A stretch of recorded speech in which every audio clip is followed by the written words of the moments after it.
All right, when somebody comes in to me for hip pain, we do a little consult. I explain all of this neuromuscular stuff. I explain how all this neural energy that gets stuck in the muscle tends to overload the nervous system.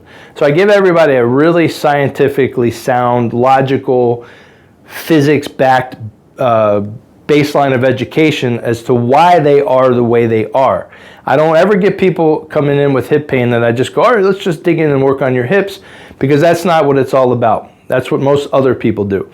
But so after we give them the education, we do a full body map on them where we poke on all the big pretty muscles, and all I'm looking for is neural feedback. As I press, it sends a signal to the spinal cord creates a synapse and sends back a motor reflex, much like touching a hot stove. You touch a hot stove and it's bam, it's a fast reflex. But what happens, signal in is it's a sensory signal to the spinal cord saying that's too hot, and the motor response out is to move it, but it's an instantaneous reflex. As we start to develop the program we're going to do for the hips, and for the record, we don't have a protocol that we follow. So if you come in with hip pain, we don't open up the book and do A, B, C, and D to all hip issues. We literally work on what we feel. So as we start the exam, I'm literally pressing into the belly of the big muscles, the quads, the hamstrings, the glutes, the erectors in the back, everything from head to toe.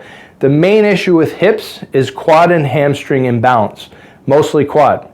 So as we start to poke around on the hips or on the quad muscles, everybody's blown away at how much energy, not the woo-woo energy like new age energy, it's electrical energy. When your brain sends a signal to a muscle telling it to work and produce movement, it's an electric signal. We're basically huge human circuit boards of electricity. And when we start to poke around the muscle, we'll find these areas, we just call them hot spots. Technically, it's called an area of increased proprioception or neural activity. So the energy in the muscle is physical energy. It's not the new age energy. It's physical electrical energy that's stuck. So as we poke into the quad muscles, they're the most stored muscles. The bigger the muscle, the bigger the storage bank. The quads are the biggest muscle group in the whole body. So as we work through that big muscle group, we're going to find the most energy in the quads. That's super significant because, like I said, the quads pull the pelvis down. So if the pelvis is off, you got to find out why. And that's what we specialize in here. We're going to work through the quads. We may spend 2 hours in a session working on one quadricep, one side of your body. Most people think that sounds crazy. Many therapists we've trained over the years think that sounds crazy until they get into it and actually feel it, and you get this release. So if the pelvis is stuck in the forward position, it's not about strength training. This is a release element of therapy. We don't do any strength in this practice. If the pelvis is stuck forward, it's stuck forward.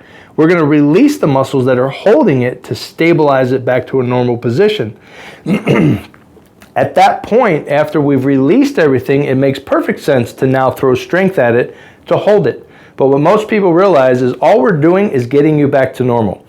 If your normal pelvis is here and you've been tweaked like this for 40 years, this is very dysfunctional. This has led to a lot of issues in your hip, pelvis, knees, feet, maybe headaches, whatever.